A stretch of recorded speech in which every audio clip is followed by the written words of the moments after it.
বাংলা ভাষার জন্য যারা জীবন দিয়েছেন সেই সমস্ত শহীদদের প্রতি মাগফিরাত কামনা করছি, আল্লাহুম্মা আমিন। প্রিয় উপস্থিতি, আসলে এটা বক্তব্যের জায়গা নয়।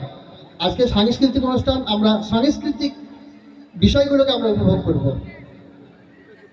এই জন্য বেশি কথা নয়, আমাদের একটি বার্তা, সেটি হচ্ছে এই ইসলামী সংস্কৃতি আমাদের বেশি বেশি করে প্রত্যেকটা ঘরে ঘরে ছড়িয়ে দিতে হবে। আমরা যারা মুসলিম, যারা ইসলামী বিপ্লবের যারা স্বপ্ন দেখছি, তার আগে স্বপ্ন দেখা দরকার ইসলামী সাংস্কৃতিক বিপ্লবের। কারণ ইসলামী সাংস্কৃতিক বিপ্লবটা ইসলামী বিপ্লবের একটি পথকে প্রশস্ত করে দিতে পারে।